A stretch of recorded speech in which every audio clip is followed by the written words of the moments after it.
রহমতে আলম নূরে মুজাসসাম সাহাবীরা তোর বানায় নূর নবীজির গাম।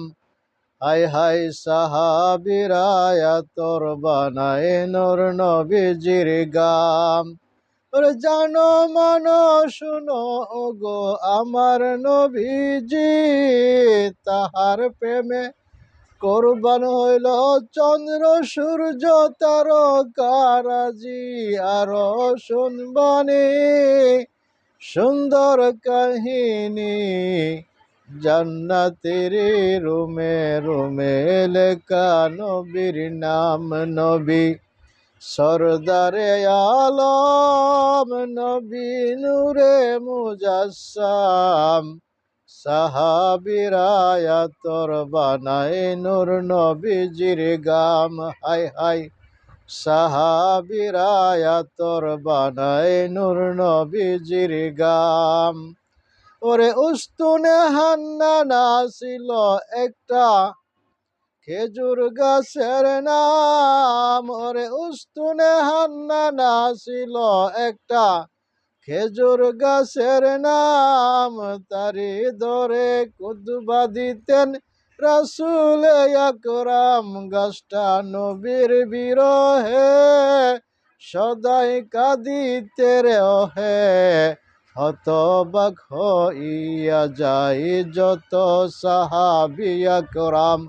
নবী নূরে মুজাসসাম নবী সরদারে আলম সাহাবীরা তোর বানায় নূর নবীজির গাম। হায় হায় সাহাবীরা তোর বানায় নূর নবীজির গাম।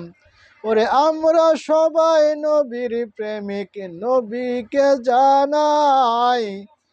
আমরা সবাই সালাম পাঠাই সোনার মদিনায়। হায় হায় নবী রওজাতে থেকে ওরে সালাম গ্রহণ করে উম্মতের কান্দে নবী সোনার মদিনায়। হায় হায় নবী সরদারে আলম নবী নূরে মুজাসসাম সাহাবীরা তোর বানায় নূর নবীজির গাম।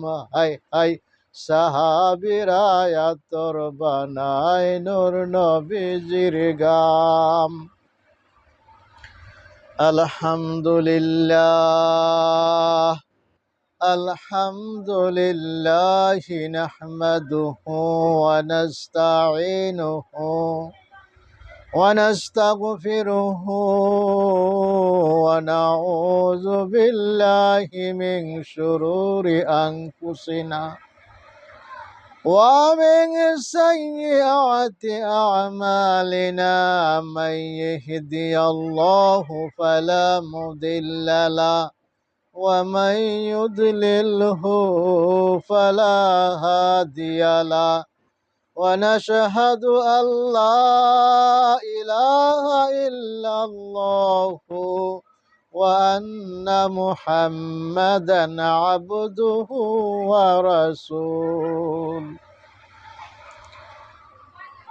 إن الموت الذي تفرون منه فإنه ملاقيكم أينما تكونوا يدرككم الموت ولو كنتم في بروج مشيدة. اللهم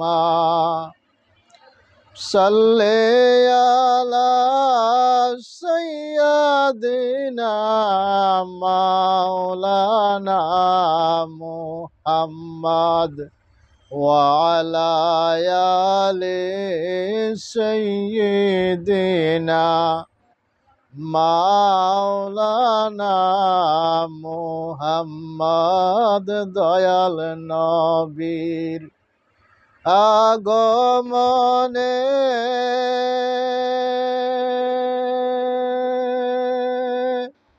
ওরে জগৎ করলেন নূরানী।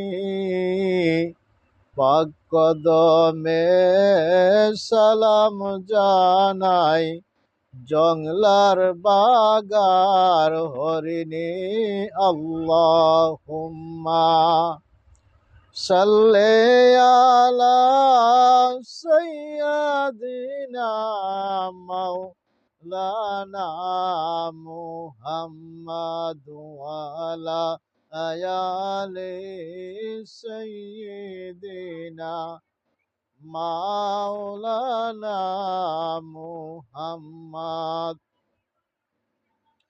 সমস্ত প্রশংসা ওই মহান রাব্বুল আলামিনের দরবারে, যিনি তামাম জাহানের সৃষ্টির সেরা আশরাফুল মুখলুকাত হিসাবে দরাতে প্রেরণ করেছেন এবং আখিরি যমুনার নবী মুহাম্মাদুর রাসূলুল্লাহ সাল্লাল্লাহু আলাইহি ওয়াসাল্লামের উম্মত হিসাবে আমাদেরকে দুনিয়াতে পাঠাইয়াছেন। ওই মহান রাব্বুল আলামিনের দরবারে শুকরিয়া জানাই আলহামদুলিল্লাহ। ভাইরা আমার, আল্লাহ পাক কালামুল্লাহ শরীফ থেকে আমি একখানা আয়াত তেলাওয়াত করেছি। ভাইরা আমার, এই আয়াতের ব্যাখ্যাটুকু যতটুকু বলতে পারে, যতটুকু বলার তৌফিক আল্লাহ পাক রাব্বুল আলামিন আমাকে দেন, ততটুকু বলার চেষ্টা করব। আয়াতখানা হলো এই: ইন্নাল মাউতাল্লাযী তাফিররুনা মিনহু ফাইন্নাহু মুলাকীকুম আইনামা তাকুনু ইদরিকুমুল মাউতা ওয়ালাউ কুনতুম ফি বুরুজিম মুশাইয়াদা। আল্লাহ পাক কালামুল্লাহ শরীফে ঘোষণা করেছেন মৃত্যুর সম্বন্ধে। ভাইরা, আমরা প্রত্যেকটা মানুষ জানি মরণশীল, মৃত্যু হবে। এই মৃত্যুর কথা আল্লাহ পাক রাব্বুল আলামিন কালামুল্লাহ শরীফে ঘোষণা করে দিয়েছেন, বান্দারে তোমরা যতই বাহাদুরি করো, যতই তোমরা অট্টালিকা করো, যতই তোমরা বাড়ি করো, গাড়ি করো, আর টাকা পয়সা ব্যাংক ব্যালেন্স যাই কিছু তোমরা করো না কেন, বান্দা তোমরা একদিন মৃত্যুবরণ করতে হবে। মৃত্যুবরণ করার সময় তোমরা যদি কোনো সুরক্ষিত গুহার ভিতরে পলায়ন করে থাকো, তারপরে তোমাদেরকে মৃত্যু ছাড়িবে না, অবশ্যই মৃত্যুর স্বাদ গ্রহণ করিতে হবে। তাই ভাইরা আমার, আমরা জেনে শুনে আমরা তো মরে যাবে, এই কথাটা কিন্তু মিথ্যা না, সত্য, একদম পরম সত্য। আর দুনিয়াতে অন্য কিছু সত্য থাক বা না থাক, কিন্তু মৃত্যুর কথা যে আমরা একদিন মরে যাব, এটা তো কেউ অস্বীকার করার মতো কোনো সুযোগ নাই, অবশ্যই পরম সত্য।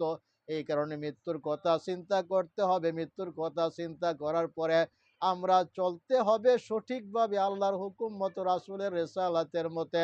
তাইলে আমরা কিন্তু মৃত্যুর পরে শান্তি পাবো, আখিরাতে কবরেও শান্তি পাবো। আর যদি আমরা মৃত্যুর সময় যদি ঈমান না নিয়ে কবরে যাইতে পারি রে বান্দা, আল্লাহ পাক বলে দিয়েছেন জাহান্নামের এত ভয়াবহ অবস্থা। পৃথিবীতে যদি জাহান্নামের আগুন একটা নোংরা পড়তো, তাইলে পৃথিবী পয়রা সারকার হয়ে যেত, কিছুই থাকতো না। ওই জাহান্নামে কিন্তু আমরা যদি আল্লাহর ইবাদত না করতে পারি, আমরা যদি সঠিকভাবে আল্লাহর হুকুম রাসূলের রিসালাত যদি আমরা সঠিকভাবে গ্রহণ না করতে পারি, তাইলে কিন্তু আমাদের অবস্থা কি হবে আমরা সকলেরই জানা আছে। এই কারণে আমরা প্রত্যেকে আমরা চেষ্টা করব রাসূলের তরিকা মতো আমরা যেন ৫ ওয়াক্ত নামাজ আদায় করতে পারি, এবং আমাদের জীবন যাপন যেন সাহাবী এবং উলিয়ারা যেভাবে পরিচালনা করে গিয়েছেন ওইভাবে পরিচালনা করতে পারি।